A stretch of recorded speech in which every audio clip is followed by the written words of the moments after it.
पुत्र कार्तिकेय, इस असुर के उदर को फाड़कर अपने पिता के सखा श्री कृष्ण को मुक्त कराओ पुत्र।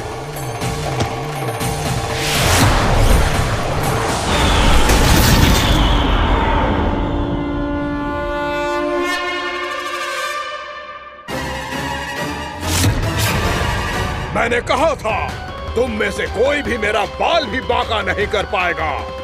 तुम देवताओं का तो सामर्थ्य ही क्या, स्वयं देवों के देव महादेव भी मेरा कुछ नहीं बिगाड़ पाएंगे। कृष्ण को अपने उदर में ही पचा जाऊंगा मैं।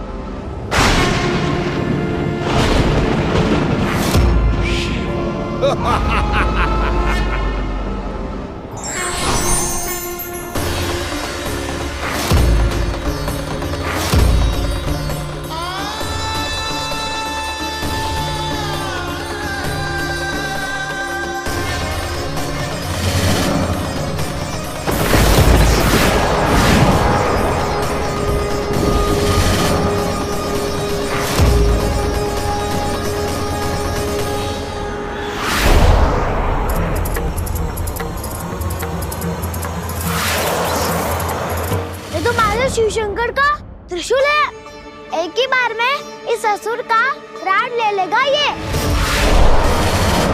हाँ, महादेव का त्रिशूल।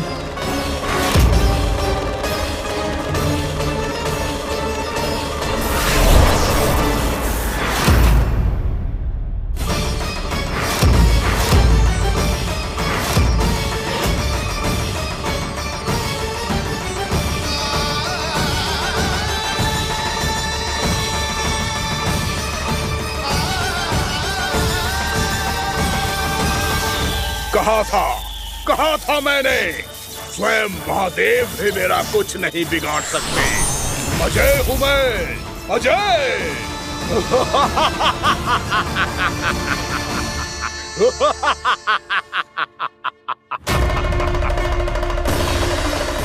प्रभु, आपके त्रिशूल की महिमा तो अपरंपार है, तो फिर ये ठहर क्यों गया?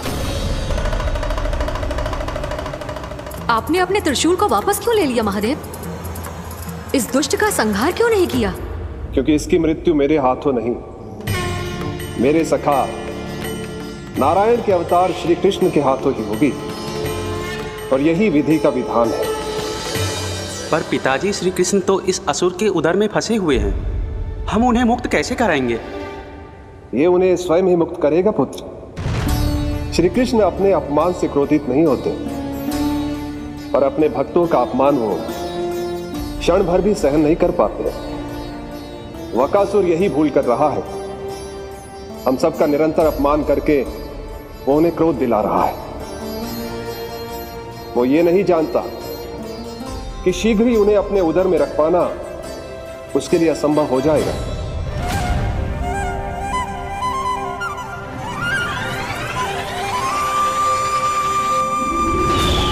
क्या हुआ महादेव, पराजित होकर भी मुस्कुरा रहे हैं?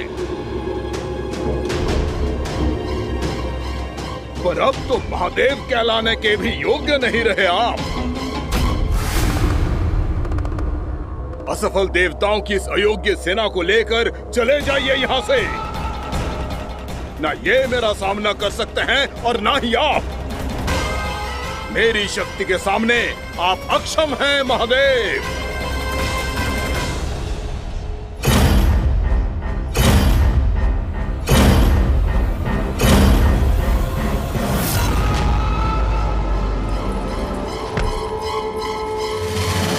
सुधा, जिस दुष्ट ने मेरे लल्ला को निगलो है ना, भीतर से जलेगो, छटपटाएगो, पीड़ा से कराएगो। जिस दुष्ट ने मेरे लल्ला को निगलो है ना, भीतर से जलेगो, छटपटाएगो, पीड़ा से कराएगो। ये क्या हो रहा है मुझे?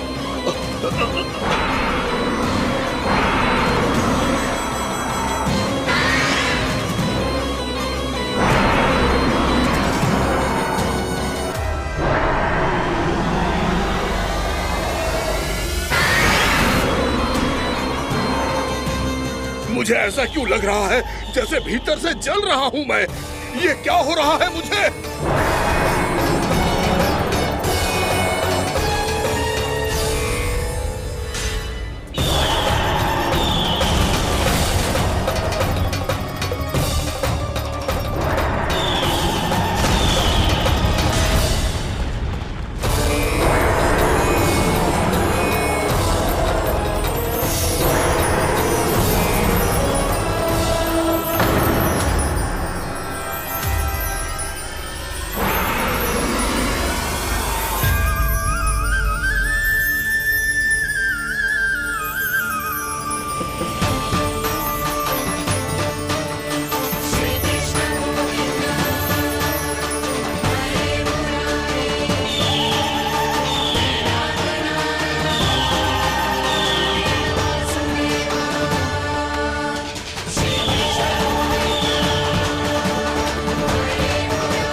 हे प्रभु, मैंने ऐसे कौन से कुकर्म किए थे कि मुझे ऐसी मृत्यु प्राप्त हुई?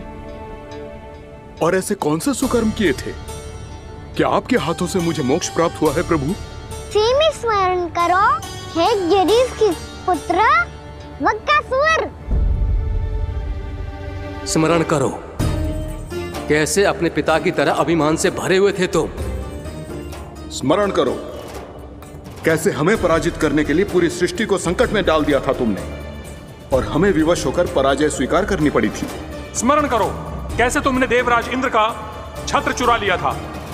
पर यह सब भी पर्याप्त नहीं था वक्कासुर। तुम्हारे पापों का घड़ा तब भरा था जब तुमने देवी गंगा के जल में साधना करते हुए जजाली मुनि की तपस्या में व्यवधान डाला था।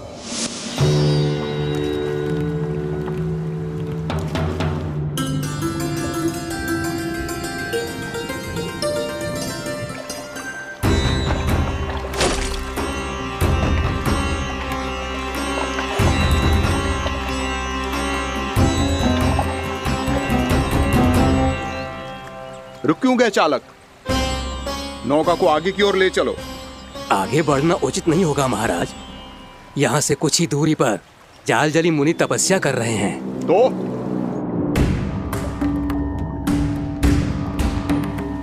मेरे मत्स्य आखेट के क्षेत्र में इसने तपस्या करने की भूल की है। मेरे ही राज्य में मेरा कोई क्षेत्र मेरे लिए वर्जित हो, यह मुझे स्वीकार नहीं है। आपने पर्याप्त मत्स्य आखेट कर लिया है महाराज। यदि तुम इन मछलियों का आहार नहीं बनना चाहते हो, चुपचाप मेरी आज्ञा मानो। क्षमा, क्षमा महाराज।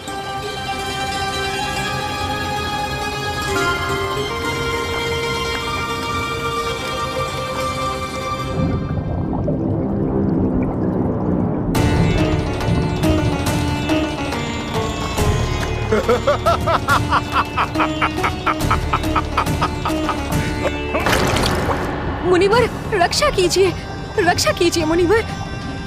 हमारे प्राण बचाइए मुनिवर, मुनिवर हमारे प्राण बचाइए।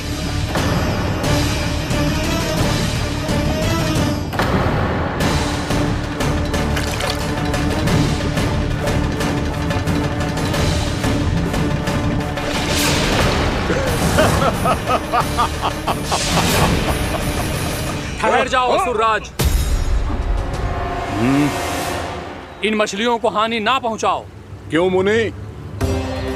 अब मछलियां पकड़ने के लिए मुझे तुमसे आज्ञा लेनी पड़ेगी। तुमने तपस्या करने से पहले किससे आज्ञा ली थी? माँ गंगा से। इस जल में रहने वाली सभी मछलियों से इस उपकार के बदले इन सभी मछलियों को रक्षा करने का वचन दिया था। इसीलिए असुरराज, मैं शांति से कह रहा हूं, इस स्थान को अशुद्ध ना करो। चुपचाप यहां से चले जाओ, नहीं तो इसका परिणाम अच्छा नहीं होगा।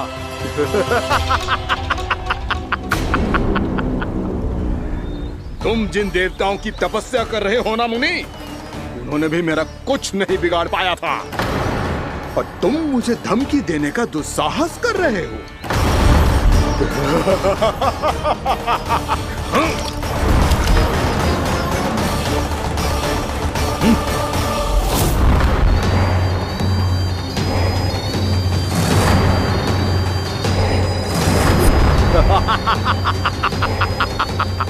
मूर्ख, विचारों से तो तू राक्षस है ही, और स्वभाव से उस बगुले की तरह है जो भूख ना होने पर भी उन निर्दोष मछलियों को आहार बनाता रहता है। इसलिए अभी इसी क्षण से तू वकुला का जीवन जिएगा। ये मेरा श्राप है, ये मेरा श्राप है।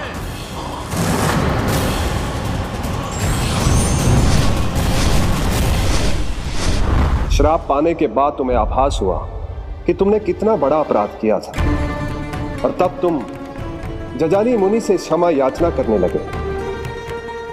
तुम्हारे अपराध बोध को जानकर मुनि श्रेष्ठ शांत हुए और उन्होंने तुम्हें वरदान दिया।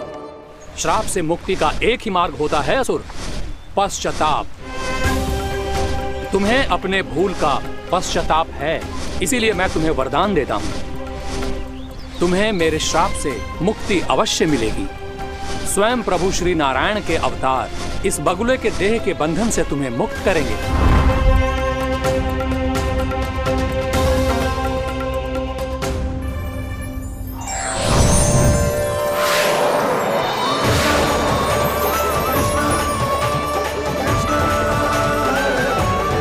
प्रणाम स्वीकार करें प्रभु।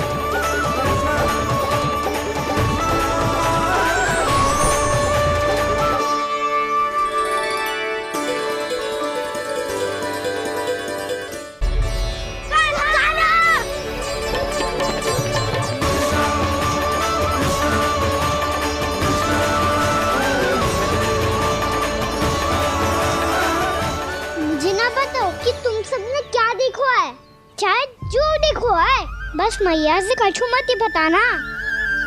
कान्हा!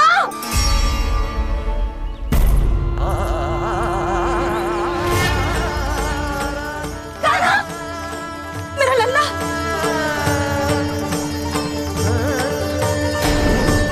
भानु बता रहा था तुझे कोई असुर पंछी निकल गया था। हाँ?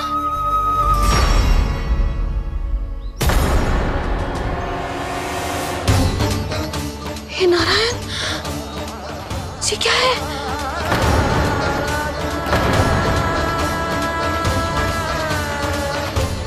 ये सब कैसे हुआ लल्ला? हाँ? कोई बताएगा मुझे ये क्या है?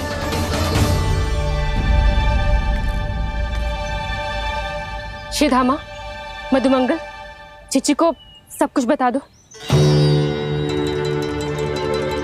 ये असुर पक्षी मुझे निगलने वाला था रानी भाभी, तभी अंतिम क्षण में कान्हा ने आके मुझे बचा लियो। और ये असुर पक्षी ने कही कि यह है वृंदावन का राजकुमार, नंदराज का लल्ला। इसके होते कोई भी वृंदावन वासियों को हानि ना पहुंचा सकते। रानी भाभी, कान्हा ने अपने प्राणों की चिंता ना करी और इस क्रूर राक्षस से भिड़ गयो और इस राक्षस पक्षी ने इसे निगल लियो। इतना पर्याप्त है, भोला काका, सब कुछ बताने की आवश्यकता नहीं है।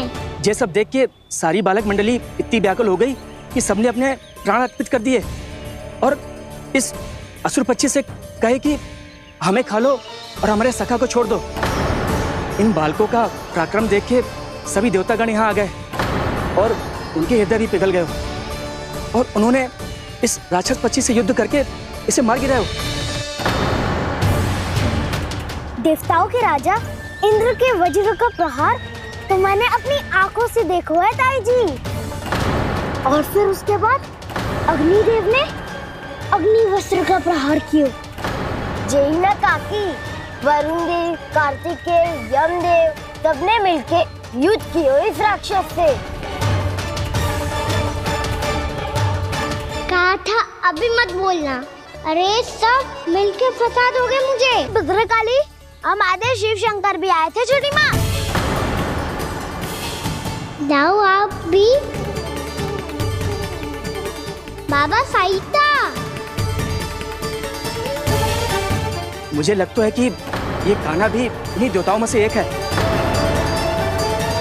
संभव तो है जीजी, स्मरण है पूतना और तृणावर्त के आक्रमण के समय भी ऐसा ही हुआ था। सभी राक्षस मारे गए थे पर अपने कान्हा को एक खरोच तक न आई थी। हाँ जीजी, मुझे लगता था कि श्री नारायण की विशेष कृपा है हमारे कान्हा पे, पर अब तो देख के लग रहा है कि हमारा कान्हा ही स्वयं श्री नारायण है। या फिर उनका अवतार है ये। अरे बस करो तुम सब, ऐसा कछु ना है।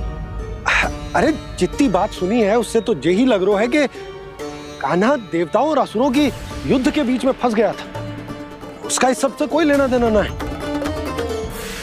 तो फिर इसके तन पे एक भी खरोच क्यों ना आया नंदराज? हाँ,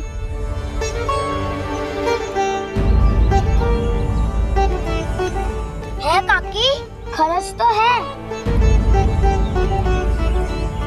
दिखा लल्ला। भैया बात पीड़ा आ रही है, कुछ करो ना। चिकोपिया भी ना अति करती है। श्री नारायण का अवतार हो तो इतनी तनिक सी खरोच पे ऐसे रो तो क्या? बस बहुत होगा। अब तो तुम सबने सीमा ही पार कर दी है। कभी से श्री नारायण बुलाते हो, कभी श्री नारायण का अवतार। तनिक कछु हो ना जातो है कि तुम सब कहानियां बुनने लगती हो। जे बस साधारण सा बालक है, मेरा लल्ला है जे, इसे भगवान मती बनाओ।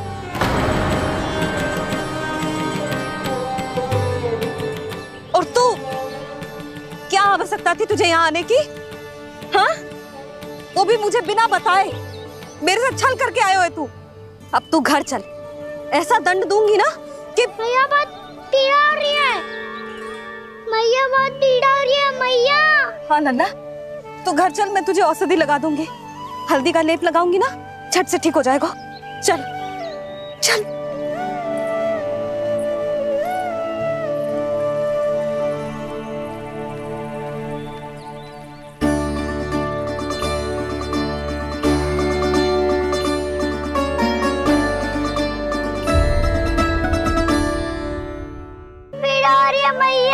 हाँ नन्ना, तू घर चल, मैं तुझे औषधि लगा दूंगी। हल्दी का लेप लगाऊंगी ना, झट से ठीक हो जाएगा। चल चल।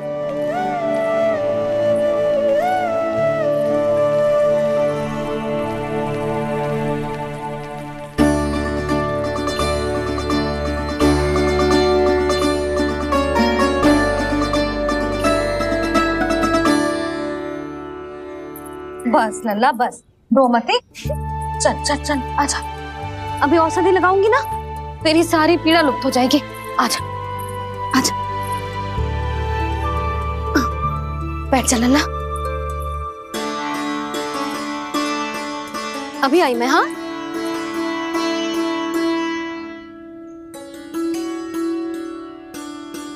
मैया। अरे तो अभी तक रो है? क्या कह रही थी सारी गोपियां? बता। के मेरा लल्ला श्री नारायण का अवतार है, दिव्य है, भगवान है। और जो भगवान इतनी छोटी सी चोट पे रोते हैं क्या? इतनी तो लगी भी ना है तुझे, जितना तो तू आ ऊ कर रो है।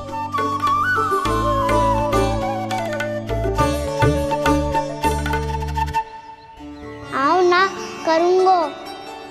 आप ऐसे दुलार थोड़ी करोगी। ओहो, वृंदावन का गौपालक जो इतनी छोटी सी चोट पे रोता है ना? गोप बालकों का मुखिया इतनी छोटी सी चोट पे रोता है? मेरा लल्ला तो सबसे शक्तिशाली है। इतनी छोटी सी चोट तो क्या बड़े बड़े राक्षसों से भी ना घबराता है। हाँ, एक बार में सबको समाप्त कर देता है कि ना? हाँ मैया, यदि कोई राक्षस वृंदावन की ओर तेरी दृष्टि करके आएगा तो सबसे पहले कान्हा को सुरक्षा में खड़ा पाएगा। फिर चाहे जो बाल बन के आए या बगुला बन के।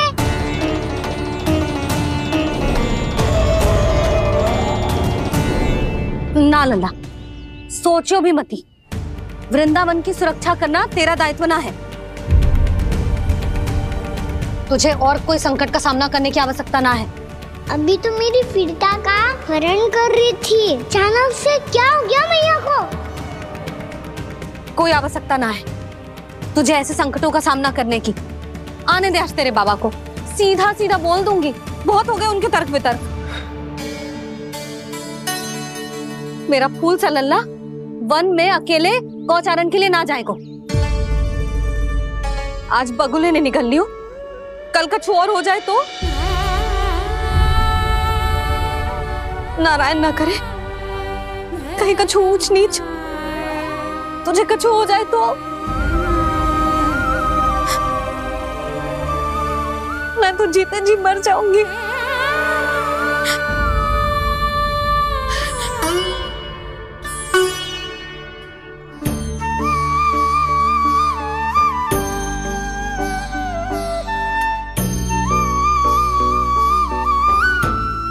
लल्ला की वीर मैया इतनी सी बात तो रोती है क्या?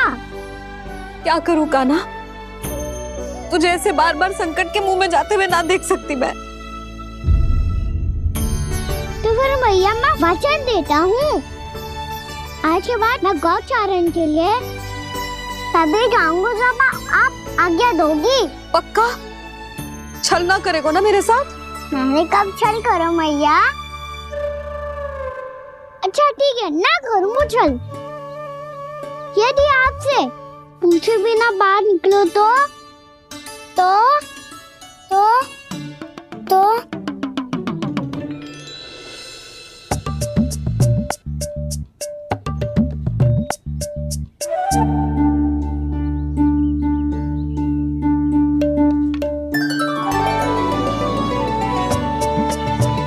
ये रही आपकी छड़ी और ये रही मेरी पीठ।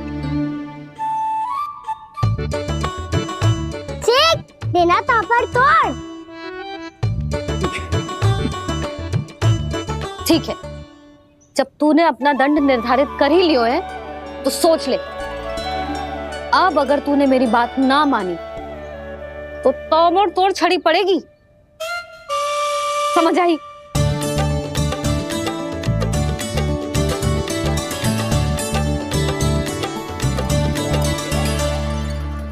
अच्छा ही है कि कान्हा कुछ दिन घर ही रहे। आज वन में जो हुआ है अवश्य कंस ने ही करवाए हुए वो सब।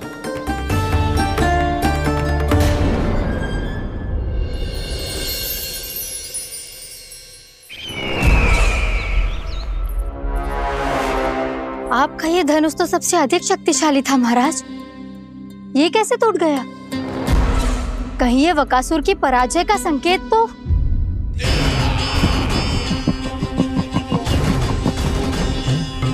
प्राप्ति, लगता है तुम्हें शुभ समाचार मिला नहीं।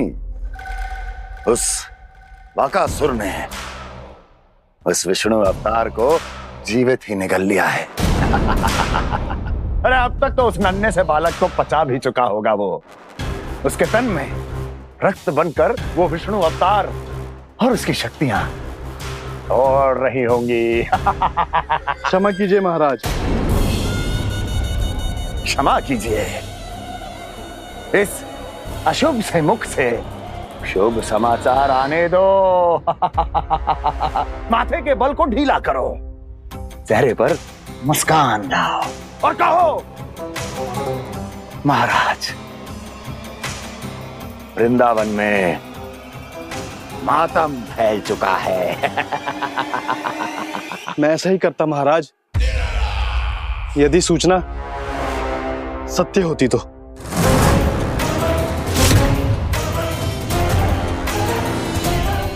कहना क्या चाहते हो? एक क्षण में सूचना उगलो, अन्यथा मेरा योद्धा बकासुर विष्णु अवतार की तरह तुम्हें भी जीवित निकल जाएगा। आने दो। बकासुर मारा गया महाराज, बकासुर मारा गया महाराज, बकासुर मारा गया। बकासुर मर चुका है? असंभव। असंभव। बकासुर ने उस बालक को निगल तो लिया था, पर उसकी सुरक्षा करने के लिए सभी देवता वहां प्रकट हो गए, पर फिर भी कोई बकासुर का सामना नहीं कर पाया। और फिर क्या हुआ? वो बालक स्वयं ही बकासुर के उदर से बाहर आ गया और उसकी चोंच तोड़कर उसकी हत्या कर दी।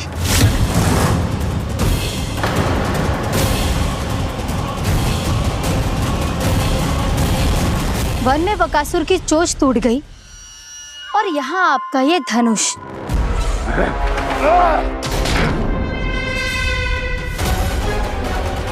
केवल नहीं टूटा तो आपका ये भ्रम महाराज। क्षमा कीजिएगा महाराज, आपका भ्रम टूटना आवश्यक है। आवश्यक है आपको यह आभास होना कि उस विष्णु अवतार को पराजित करने के लिए आपके साधारण योद्धाओं में वो सामर्थ्य नहीं है। अच्छा सर, पूतना, तृणावर्त, बकासुर,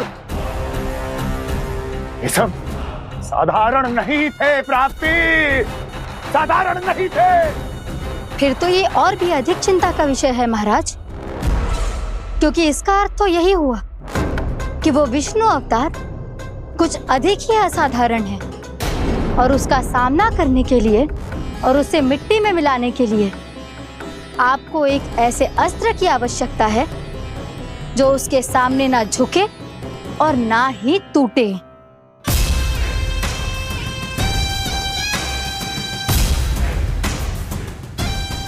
तो फिर मैं ऐसा ही अस्त्र ढूंढूंगा, चाहे आकाश पाताल एक क्यों ना करना पड़े मुझे, 10 दिशाएं 14 भुवन क्यों ना नापने पड़े मुझे, मैं उस अस्त्र को अवश्य ढूंढ निकालूंगा जो उस विष्णु अवतार के प्राणों की डोरी इस धनुष की तरह तोड़ सके।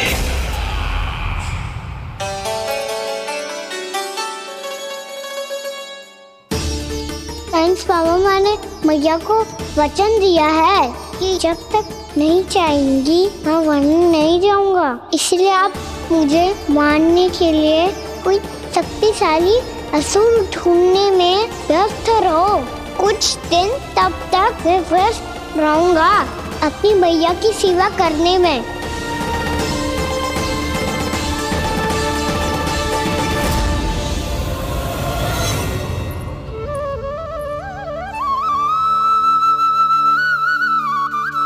लो मैया, तुलसी जी को चढ़ाने के लिए जल।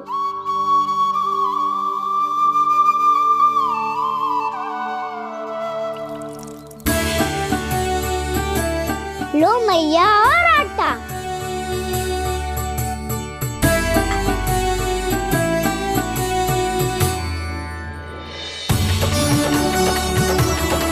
लो मैया, बेलन।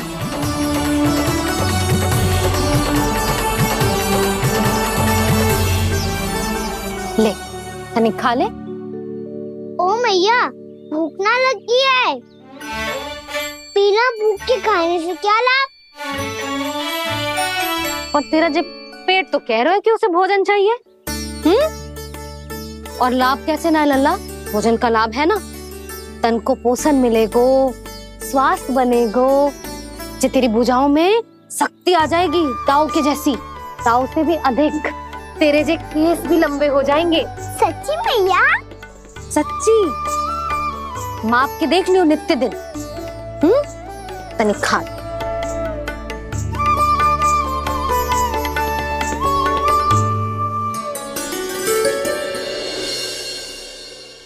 मान के मैया का कहना, छक के भोजन खाते हैं,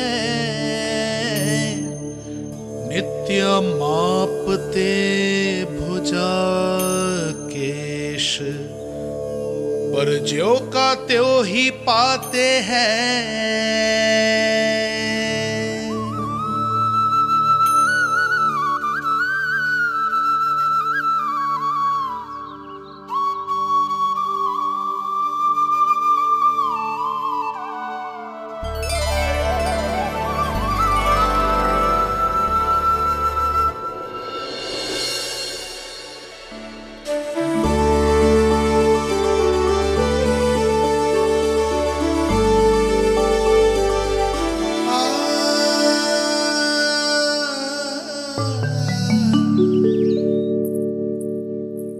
ले लल्ला, फल खाने।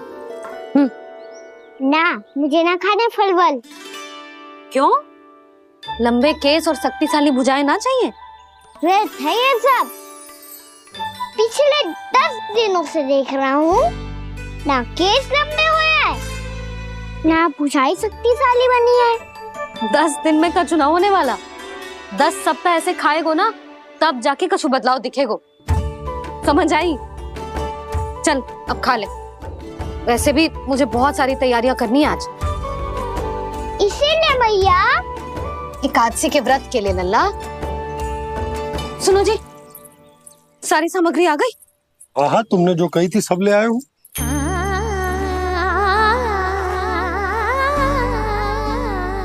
इसमें नारियल तो है ही ना, उसके बिना मैं एकादशी की पूजा कैसे करूंगी? यशोदा, मैंने भोला से कह दिया, वो लेकर आते ही होगा, घबराओ मत। कैसे ना घबराओ जी, आपको पता है ना एकादशी का व्रत मेरे लिए कितना महत्वपूर्ण है। पता है। अरे इसमें तो दिए भी ना है। दिए ना है? अब मैं अभी लेकर आता हूँ। आप रहने दो, मैं ही लेके आती हूँ। भाग भोला, राम के यहाँ से है। भक्त भोलाराम? मेरा अर्थ है कुमार खुला यहाँ के यहाँ से। हाँ हाँ वो ही।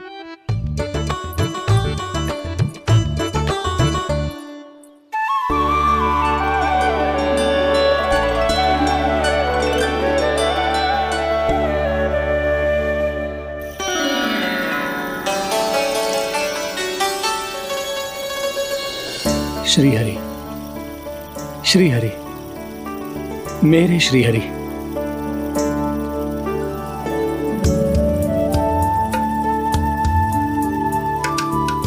मेरे श्री हरि।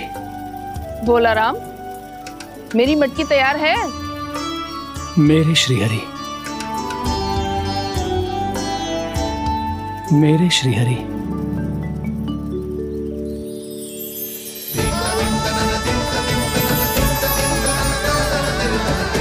भोलाराम,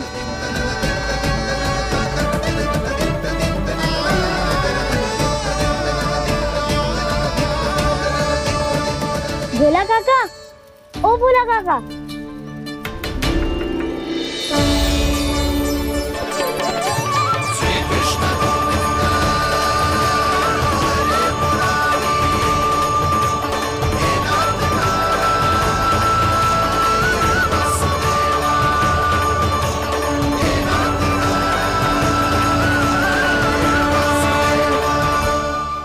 श्री हरि प्रसन्न हो गए। मेरे श्री हरि आ गए, मेरे भगवान आ गए। मेरे श्री हरि आ गए, मेरे भगवान आ गए। मेरे श्री हरि आ गए, मेरे भगवान आ गए। मेरे श्री हरि आ गए, मेरे भगवान आ गए। मेरे भगवान आ गए, मेरे घर मेरे भगवान आ गए।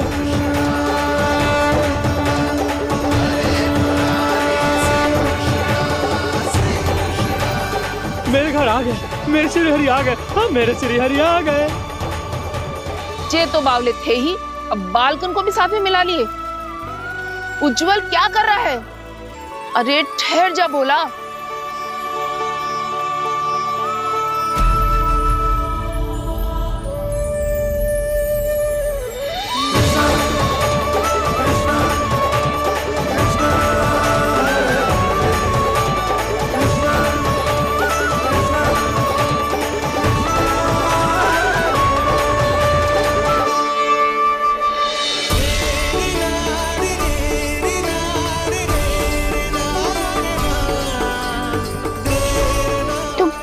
बुलाओ, आएंगे हरि भी।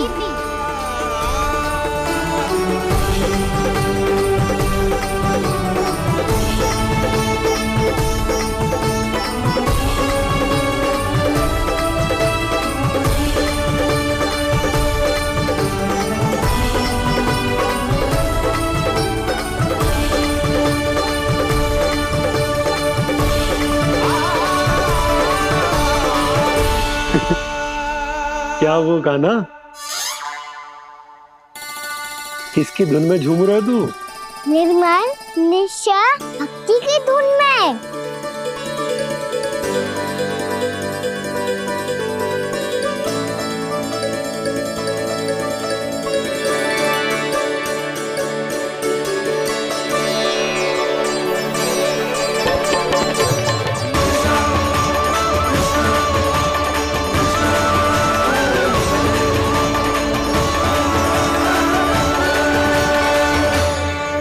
अरे क्या हो गया इन्हें? पावले हो गए हैं क्या? ठहरो, कोई आवश्यकता ना है ऐसे बावलों की तरह नाचने की।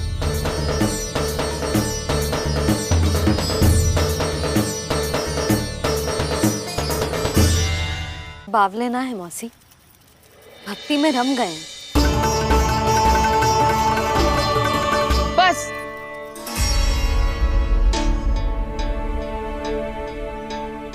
हम सब कब से खड़े हैं यहाँ, पर तुम्हें कुछ ध्यान ही रहा है।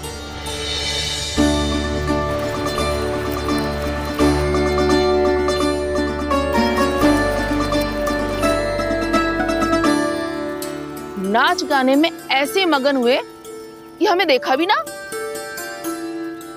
मुझे नाचते हुए देख मेरे श्री हरि को इतना आनंद आ रहा था कि मैं अपने आप को रोक नहीं सका। और वैसे भी मेरे जन्म का एकमात्र उद्देश्य है श्री हरि की सेवा करना, श्री हरि को प्रसन्न करना। तुम बावले हो भोलाराम या हमें बावला बना रहे हो? श्री हरि और तुम्हें देख रहे हैं? हाँ, अभी वो यहीं थे, देख रहे थे। भोला काका, आपने भी ना अति कर दी। अब हमें भी बताओ तनी, कहाँ थे श्री हरि?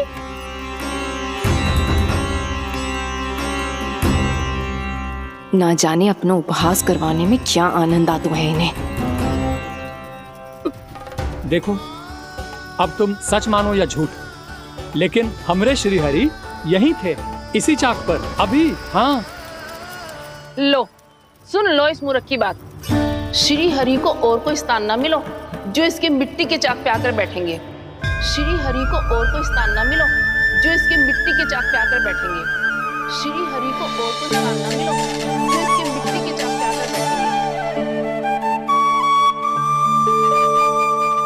जैसी मैया भैंसुरी लल्ला, दोनों का कुछ पता ही ना चलतो, कब किस बात पर प्रसन्न हो जाए और किस बात पर रुष्ट।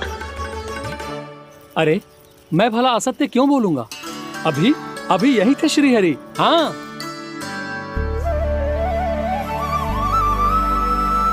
हाँ, जैसे श्री हरि को तो कोई कार्य है ही ना, वो तो आतुर होके बैठे रहते हैं कब तुम हरि हरि बुलाओ और वो दौड़े चले आए। भगवान तो भक्तों के पास आने के लिए सदैव आतुर रहते हैं, बल्कि सत्य तो यह है कि भक्तों के मन में ही निवास करते हैं भगवान।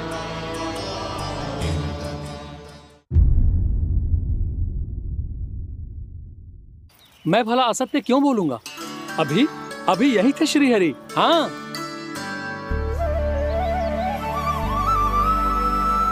हाँ, जैसे श्री हरि को तो कोई कार्य है ही ना, वो तो आतुर होके बैठे रहते हैं कब तुम हरि हरि बुलाओ और वो दौड़े चले आए। भगवान तो भक्तों के पास आने के लिए सदैव आतुर रहते हैं, बल्कि सत्य तो यह है कि भक्तों के मन में ही निवास करते हैं भगवान। भगवान तो भक्त के पास आने के लिए सदैव ही आतुर रहते हैं संक्री मौसी। बल्कि सच्ची बात तो ये है कि भगवान हमारे मन में ही निवास करते हैं। कम से कम तू तो इसे बढ़ावा मत दे जशोदा। जब देखो जब हरि नाम की रट लगाए रहते है। हरि बोलते बोलते ऐसो बावलो होता है कि सारा कार्य भूल जाता है। 2 दिन से अपनी मटकी के लिए चक्कर काट रही हूँ। अभी तो एक चक्कर और लगाना होगा आपको। आपकी मटकी तैयार हो गई है, अभी लाता हूँ।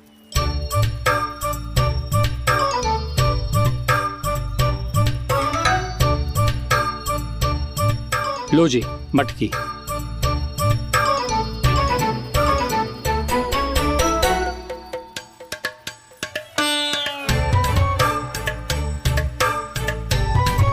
इस कच्चे मटके का क्या करूं मैं?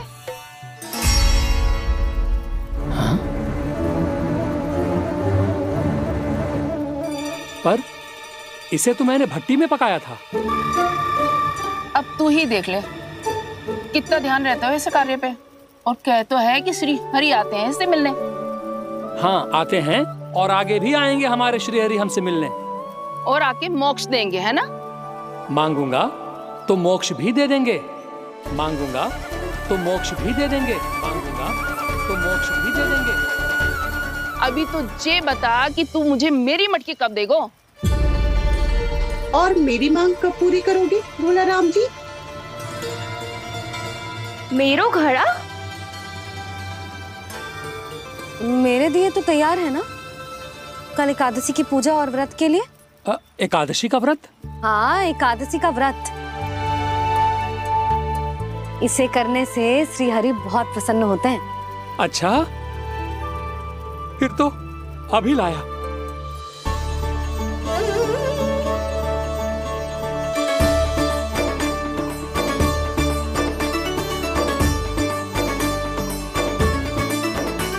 लो जी आपके दिए।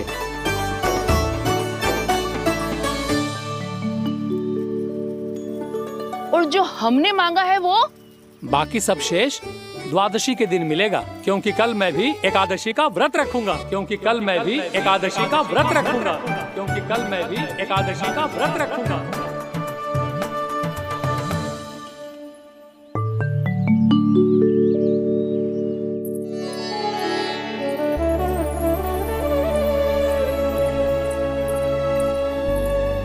जानकी, फूलों का प्रबंध हुआ कि ना? हाँ भाभी, जे रहे। सदैव विलंब कराती है। पर भाभी इस बार तो फूल समय से ही लाई थी। क्या हुआ जशोदा, अभी तो पूजा की तैयारी ना हुई? देखो ना मौसी, ये जानकी ना कुछ छूट ही जाता है इसके कारण। एकादशी की पूजा और व्रत आते ही जसोदा भाभी इतनी वग्र हो जाती है। ऐसो क्या होगा इस पूजा में?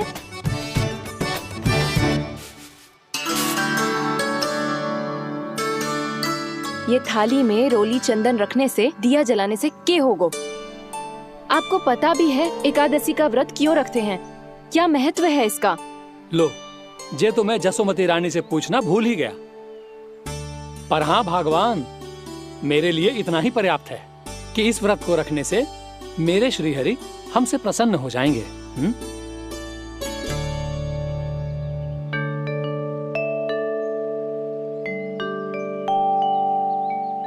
नारायण ही जाने ऐसे कैसे पूजा करते हैं जे श्री हरि की एक मूर्ति तक ना है इनके पास।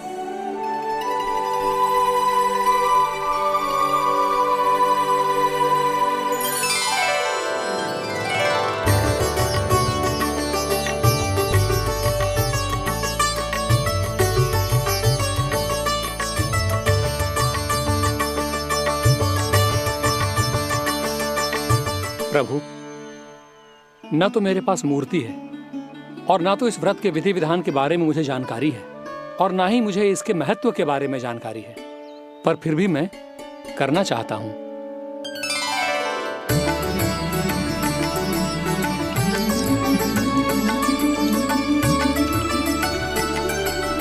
इसीलिए मैं दृढ़ संकल्प लेता हूं, पूरी निष्ठा के साथ, श्रद्धा के साथ और पूरी आस्था के साथ मैं इस व्रत को संपन्न करूंगा।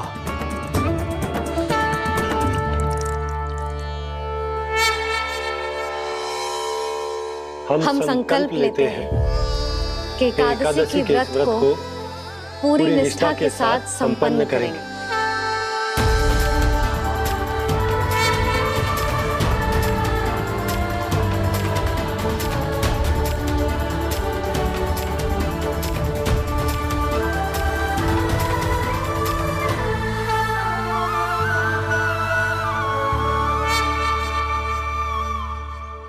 तुलसी जी के पत्ते तो हैं ही ना।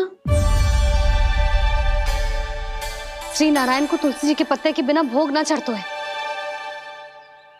जानकी, तुलसी के पत्ते कहाँ हैं? भाभी, मैं तो कब से यही पूछना चाह रही थी कि तुलसी के पत्ते लाऊं क्या, पर आप तो व्यस्त थी ना। तुझे कितनी बार समझाओ है ना, यदि तेरे कछु करने से किसी और की कोई हानि ना हो रही हो या किसी के अच्छे कार्य में सहायता हो रही हो तो मुझसे आज्ञा लेने की आवश्यकता ना है। समझ गई भाभी, आगे से जाना उनको। ले अभी लेकर आती हूँ।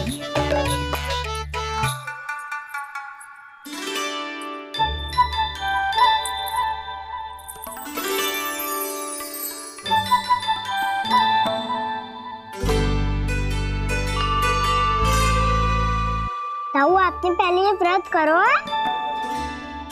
आपको इसका महत्व पता है? भाभी चलो। जानकी, तुमने ये व्रत करो है? फिर तुमको इसका महत्व पता है? सुमति जी, आपको पता है इसका महत्व? कान्हा, क्यों तंग कर रहे हो सबको? मैया, सबने करो ये व्रत, मुझे भी करना है।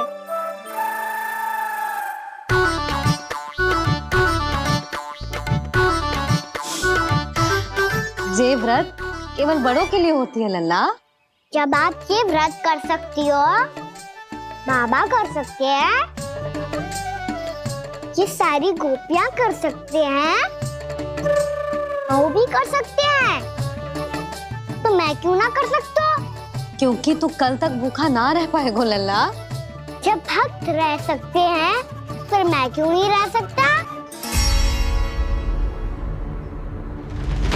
मेरा अर्थ है कि नारायण के भक्त मैया।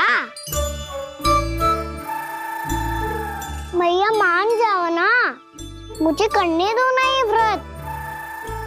अपनी लल्ला पे आप विश्वास ना है आपको? विश्वास है। अच्छा ठीक है, तू भी कर ले।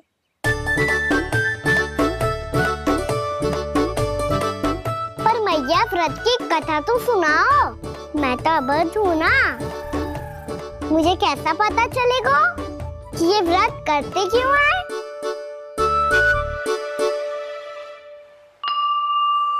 प्रभु, मुझ अबोध को कैसे पता चलेगा कि इस व्रत का क्या विधि विधान होता है और क्यों रखा जाता है और इसका महत्व क्या होता है? मुझे तो आप ही बता सकते हैं प्रभु। जब व्रत कर रहे हैं तब उसका महत्व भी पता होना चाहिए ना। बताओ ना मैया, क्यों रखते एकादशी का व्रत? इसके लिए तो तुझे एकादशी की कथा सुननी होगी। सुनेगो ना?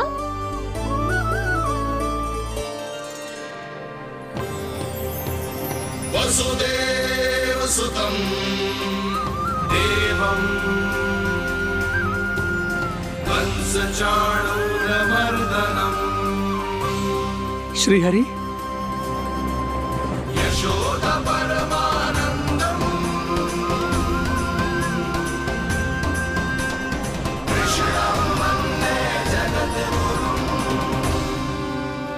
वाह प्रभु, अपने भक्तों को एकादशी व्रत का महत्व समझाने का अच्छा उपाय खोज निकाला है आपने।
अब सब जन एकादशी के व्रत की कथा ध्यान से सुनना, तभी जे व्रत पूरा माना जाएगा।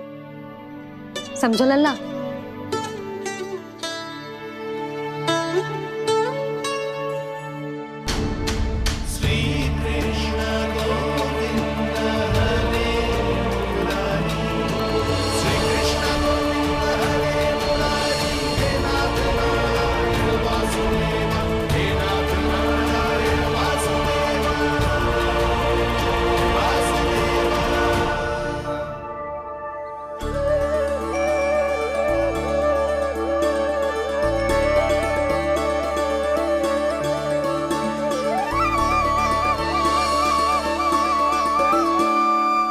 सतयुग में चंद्रावती नाम के नगर में मूरा नाम का एक असुर राज्य करता था। ओम ब्रह्मदेवाय नमः। ओम ब्रह्मदेवाय नमः। ओम ब्रह्मदेवाय नमः। ओम ब्रह्मदेवाय नमः।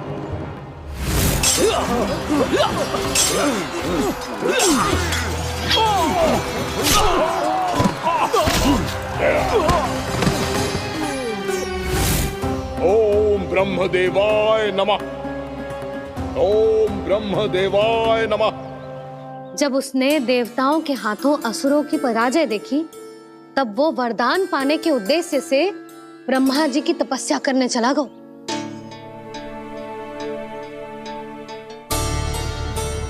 शीघ्र ही मूरा की तपस्या सफल हो गई और ब्रह्मदेव जी उससे प्रसन्न हो गए।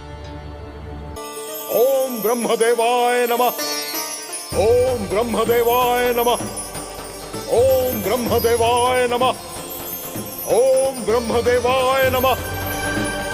ओम ब्रह्मदेवाय नमः। ओम ब्रह्मदेवाय नमः। ओम ब्रह्मदेवाय नमः। ओम ब्रह्मदेवाय नमः। मूरा, प्रणाम ब्रह्मदेव। तुम्हारी तपस्या सफल हुई। बोलो, तुम्हें क्या वर चाहिए? सृष्टि के रचयिता ब्रह्मदेव, कृपया मुझे ऐसा वरदान दीजिए जिसकी सहायता से मैं त्रिलोकी विजयी बन जाऊं और कोई देवता मुझे पराजित ना कर सके। यहां तक कि देवताओं के रक्षक, सृष्टि के संचालक भगवान श्री विष्णु के लिए भी मैं अपराजय रहूं। तथास्तु, तथास्तु, तथास्तु। प्रणाम ब्रह्मदेव।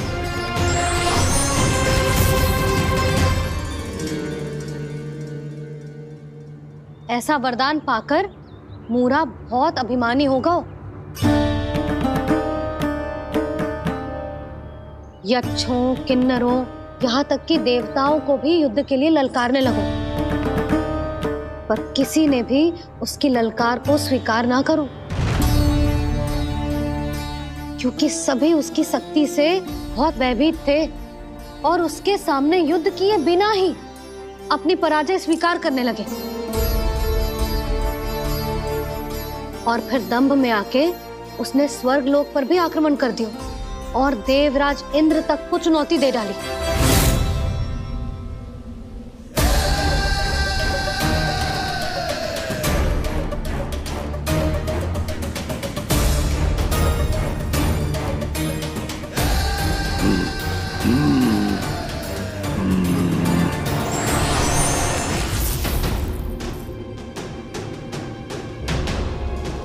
मैं प्रतीक्षा कर रहा हूं देवराज, क्या उत्तर है तुम्हारा? मुझसे युद्ध करोगे या फिर बिना लड़े ही पराजय स्वीकार कर मेरे अधीन हो जाओगे और सौंप दोगे मुझे अपना ये स्वर्ग लोक? सारी शक्ति तुम्हारे मुख में है या कुछ बाहुबल भी है तुम्हारे पास?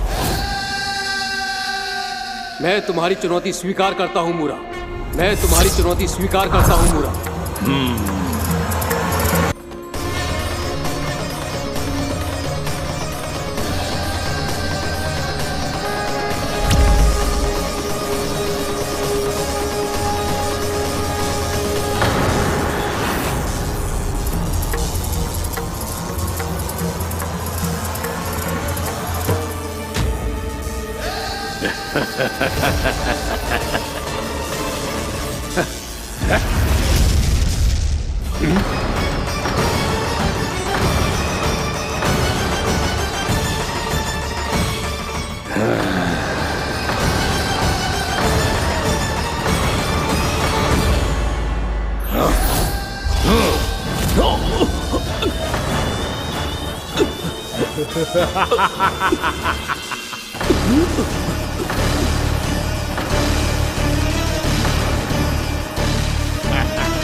खैरिए देवगण, असुर राज मूरा को ब्रह्मदेव का आशीर्वाद प्राप्त है। आप में से कोई भी इन्हें पराजित नहीं कर पाएगा।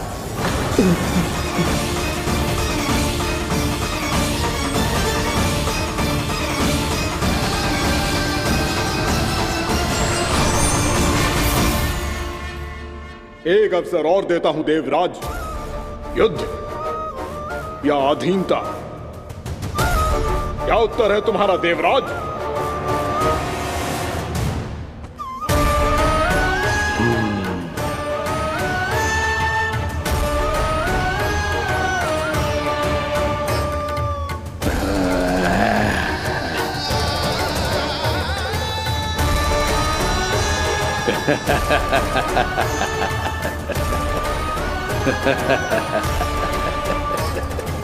इंद्र और सभी देवताओं ने मूरा के आतंक में आके उससे भयभीत होके अपना सिंहासन छोड़ दियो। अब मूरा स्वर्ग का अधिपति बन गयो और शीघ्र ही उसने अन्य सभी असुरों को स्वर्ग में निवास करने के लिए आमंत्रित कर दिया और इस प्रकार से वो धीरे धीरे तीनों लोकों का सम्राट बन गया। उसे किसी ने रोका नहीं मैया। ना लल्ला, इतना साहस किसी में था ही ना। और फिर ये निश्चित करने के लिए कि भविष्य में किसी और असुर की मृत्यु ना हो, वो यमराज पे भी विजय प्राप्त करने के लिए यमलोक की ओर प्रस्थान कर दियो। वो तो अपने आप को और सभी असुरों को अमर बनाना चाहता था। पर देवता और यमराज भी उसकी ये योजना समझ गए थे। इसीलिए उसके आने से पहले ही सारे देवताओं ने श्री नारायण से सहायता के लिए गुहार लगाई। अब केवल आप ही कुछ कर सकते हैं प्रभु। अभी तो मूरा केवल त्रिलोक का स्वामी है, और यदि उसने यमलोक भी जीत लिया तो वो जीवन को ही नियंत्रित नहीं करेगा प्रभु, वो मृत्यु का भी स्वामी हो जाएगा। ऐसे में पहले सृष्टि का संतुलन तो नष्ट होगा प्रभु, और फिर स्वयं सृष्टि ही नष्ट हो जाएगी। ऐसा नहीं होगा यमदेव, नियति ऐसा होने ही नहीं देगी। विधि रचेगी खेल और मैं बनूंगा माध्यम। असुर राज मुरा का सामना मैं करूंगा। बस आप मुझे चुनौती देने के लिए उसे तैयार कर लीजिए, चाहे उसके लिए आपको साम दाम दंड भेद कोई भी उपाय क्यों ना अपनाना पड़े।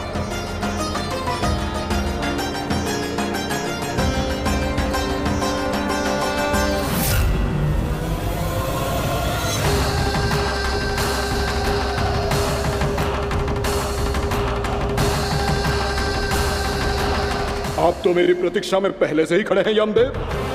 तब तो आपने मेरी चुनौती के बारे में भी सुना ही होगा। कहिए, क्या उत्तर है आपका? मेरा स्वागत करके अपना राज्य त्यागेंगे या मेरा सामना करके अपने प्राण? असुर राज मुरा का सामना मैं करूंगा। बस आप मुझे चुनौती देने के लिए उसे तैयार कर लीजिए, चाहे उसके लिए आपको साम दाम दंड भेद कोई भी उपाय क्यों ना अपनाना पड़े।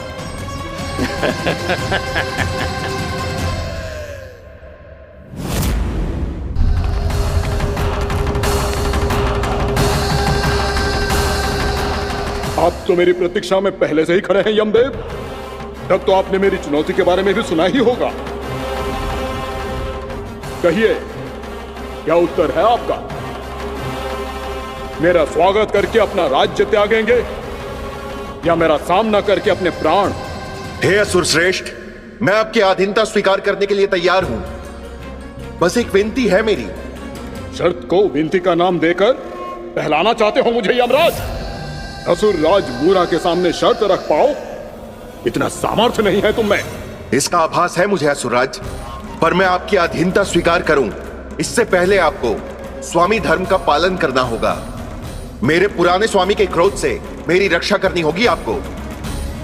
कौन है तुम्हारा पुराना स्वामी? भगवान श्री नारायण। और छोटी माँ मूरासुर को तो श्री नारायण से भी रक्षा का वरदान प्राप्त था ना? यही तो श्री नारायण की लीला थी बलराम। पर वो राक्षस अपने दम में जे समझ ही ना पाओ कि वो क्या भूल करने जा रहा है, और पहुंच गो भगवान श्री नारायण को चुनौती देने के लिए।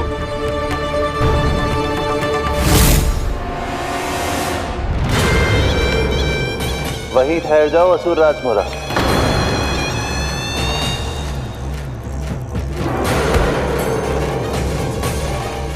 यहाँ क्यों आए? आपको पराजित करने और ये वैकुंठ जीतने, ताकि मैं यमलोक का स्वामी बन सकूं। फिर आओ, युद्ध भूमि में मेरा सामना करो।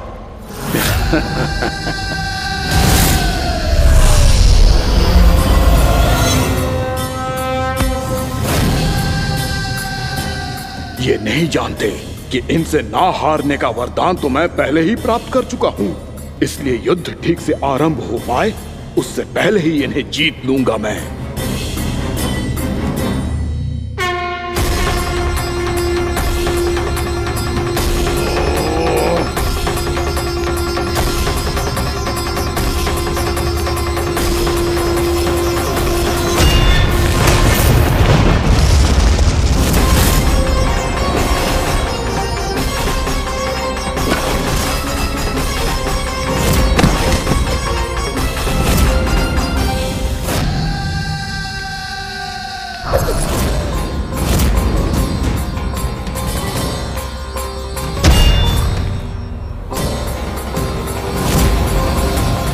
और इस प्रकार जे युद्ध वर्षों वर्षों तक चलता रहो। दोनों योद्धा पूरे ब्रह्मांड में अनेक अस्त्रों शस्त्रों के साथ युद्ध करते रहे।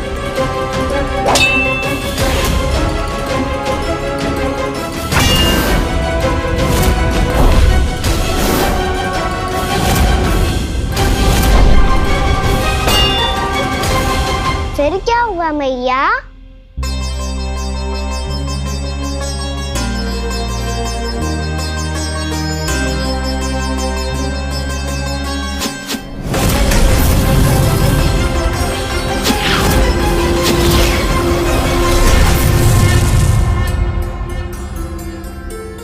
उस युद्ध को कभी समाप्त हुआ हो, पर कैसे?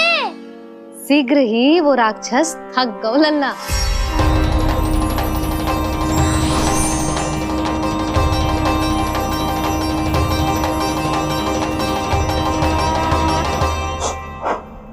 खड़े खड़े देख क्या रहे हैं नारायण?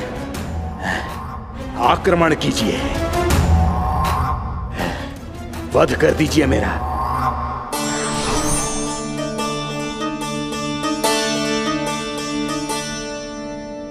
मैं तुम्हारी वीरता से प्रभावित हूं,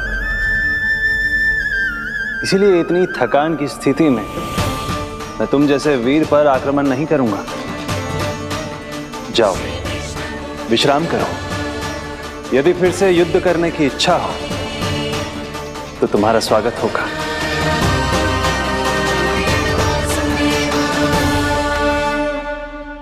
जे कह के श्री नारायण बद्र का आश्रम चले गए और वहां हिमवत नाम की एक कंदरा में ध्यान लगा के बैठ गए। उधर वो राक्षस विश्राम करने लगो। अनेकों दिन बीत गए और अब वो राक्षस मूरा फिर से स्वस्थ होके बलवान हो गया था। उसने अपनी सारी शक्ति फिर से प्राप्त कर ली थी। श्री नारायण ने उस पर दया करी थी, पर वो फिर से श्री नारायण को छलने को तैयार होगा।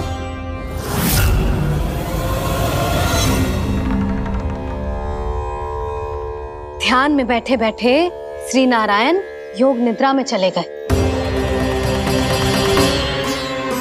पर दुष्ट मूरा इसी अवसर का लाभ उठा के उनकी कंदरा में घुस आयो ताकि वो सोते हुए श्री नारायण पे आक्रमण कर सके।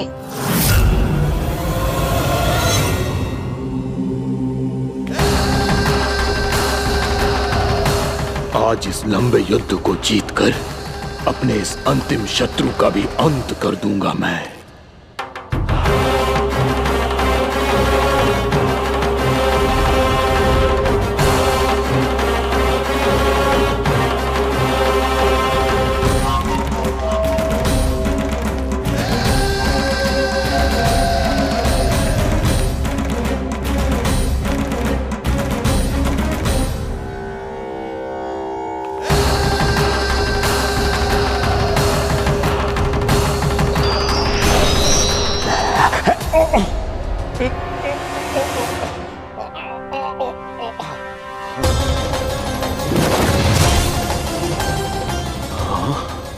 दुष्ट राक्षस,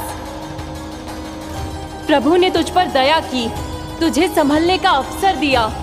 तू इन्हीं पर ही छल से वार करने चला है।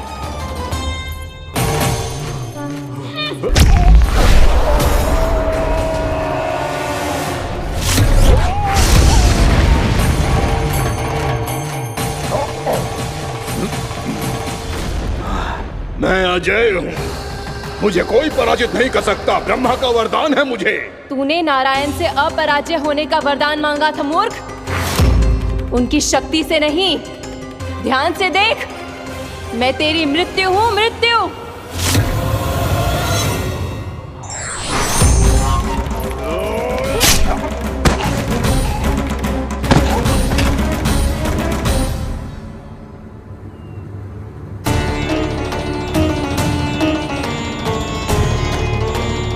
वो देवी कौन थी छोटी माँ? और कौन बलराम, वो ही तो थी देवी एकादशी।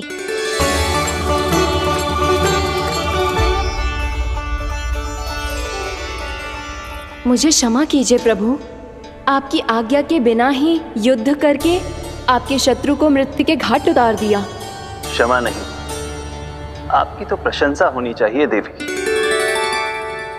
असुर राज को मारकर आपने सभी देवताओं को मुक्त करवाया है। इस पापी के अहंकार से तीनों लोकों की रक्षा की है आपने।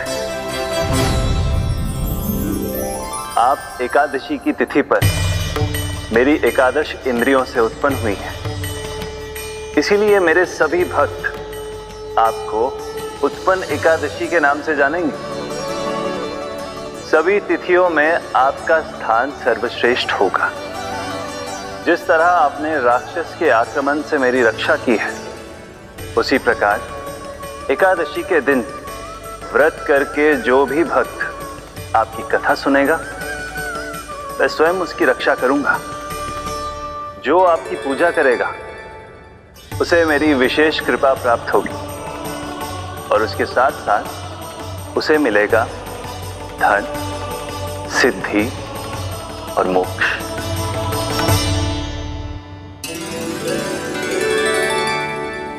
इसीलिए आज के दिन व्रत रखने का बहुत अधिक महत्व होता है। बोलो एकादशी मैया की जय। बोलो श्री नारायण भगवान की जय।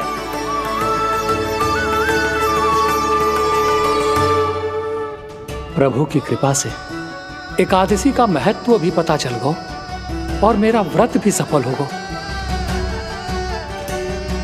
अभी नहीं भूला रहा, एकादशी का व्रत पूरी तरह तभी सफल होता है जब द्वादशी के दिन उसे पूरा किया जाता है।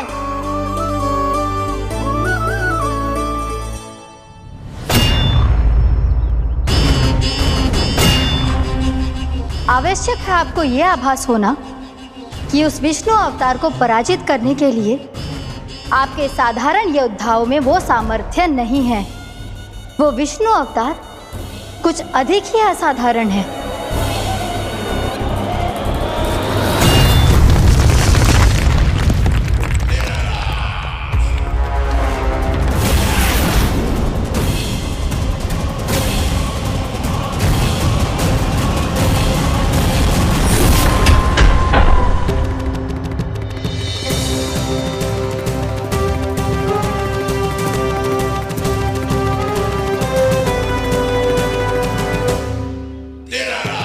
अब मैं दिखाऊंगा उस विष्णु अवतार को असाधारण शत्रु क्या होता है।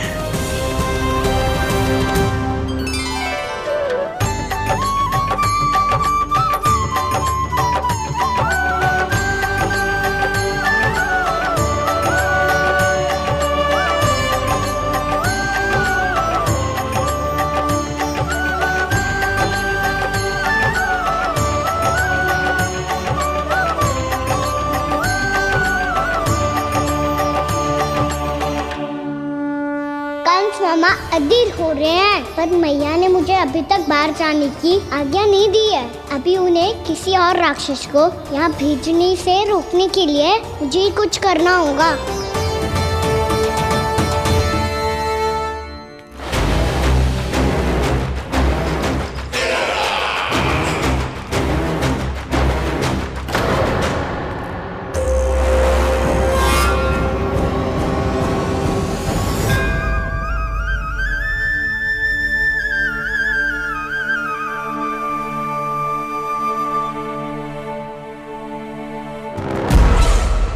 कौन हो तुम?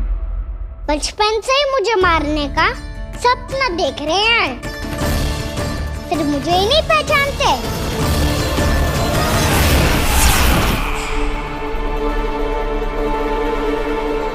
बचपन से विष्णु अवतार। कोई कान्हा बुलाता है तो कोई मुरलीधर पुकारता है, कोई माखन चोर कहता है, कोई कहता है चिच्चोर। पर विष्णु अवतार इस नाम से तो बस आप ही मुझे बुलाते हो मामा जी। इतना साहस ये तो यहां आ गया है।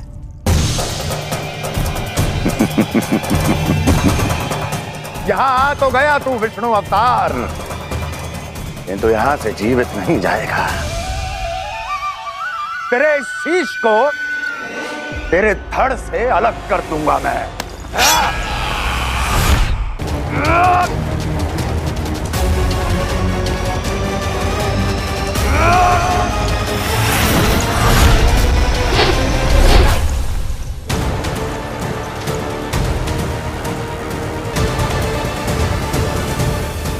कहाँ देख रहे हो मामा जी?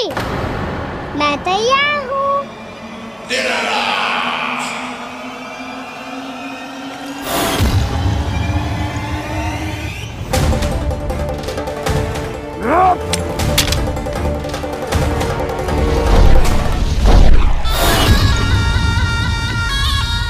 मामा जी, आप सदैव इसी तरह क्रोध में रहते हो क्या?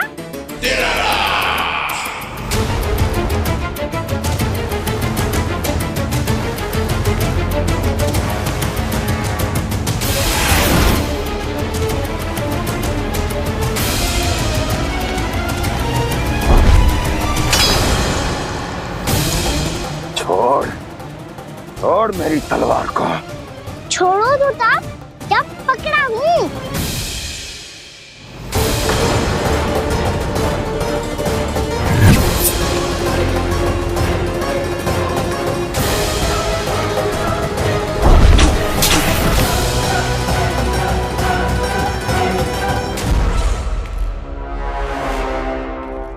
मामा जी,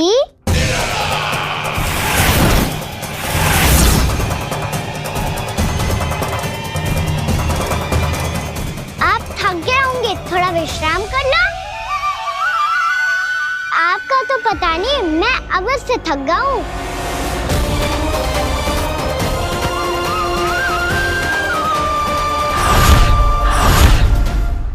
मेरे सिंहासन पर बैठने का तो साहस। अभी तो बस अभ्यास कर रहा था मामा जी। भविष्य में मुझे तो बैठना है यहाँ। आपने बल प्रयोग करके से अपने पिताजी से छीना था। मैं आपसे छीन लूंगा। जो छल और बल से लिया जाए वो अधिक समय तक टिकता नहीं है मामा जी।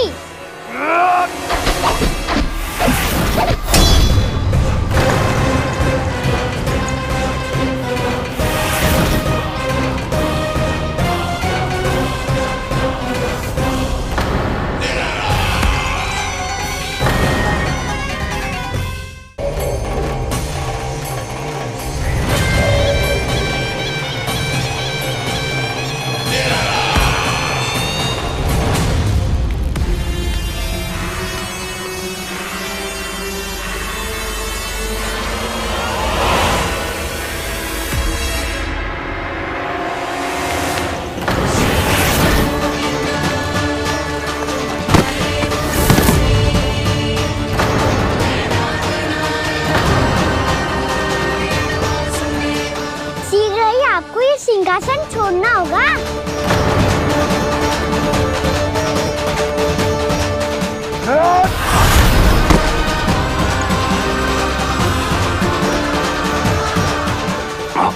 वो मेरा सिंहासन छीनना चाहता। वो आ रहा है, वो आ रहा है। सैनिकों, दुर्जन, बंद कर दो सभी द्वार और झरोखे, सब के सब। इसकी हर संभावना पर इतना कड़ा पहरा बिठा दो कि ना तो कोई महल के भीतर आ सके, ना तो बाहर जा सके। मुझे महल की चप्पे चप्पे की सूचना चाहिए। जाओ।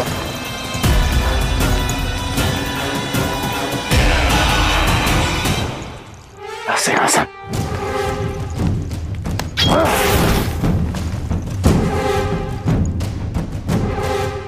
अब आ, दुष्ट मायावी, ए छलिया विष्णु अवतार, मैं कंस तेरी प्रतीक्षा कर रहा हूँ।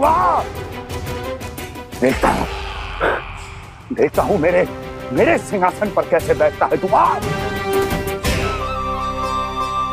मुझे तो बस कुछ समय चाहिए था, वो मिल गया। अब करते रहिए आप प्रतीक्षा।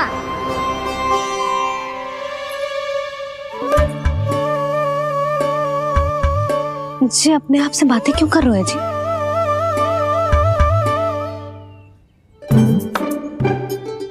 आप मुस्कुरा क्यों रहे हो? ना कचू ना। बताओ क्यों मुस्कुरा रहे हो? तुम ही पर गए हैं जी। जब तुम व्रत करती हो तो तुम भी ऐसा ही करती हो। इसी प्रकार भूख अधिक लगने पर अपना ध्यान भटकाने के लिए स्वयं से ही बड़बड़ाती रहती। होगा। आपको तो बस मेरा उपहास उड़ाने के लिए बहाना चाहिए।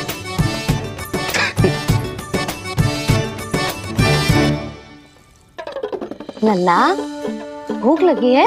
ना मैया, व्रत करे तो भूख कैसे लगेगी?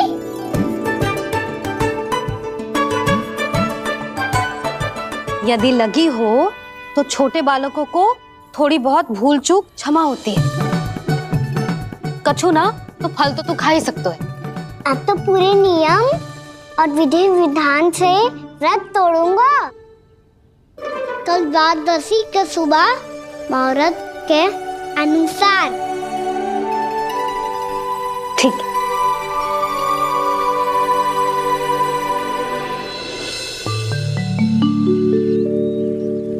लल्ला एकादशी समाप्त हो गई है, द्वादशी लग गई है। अब तू व्रत तोड़ सकते है। भोजन कर ले। ले।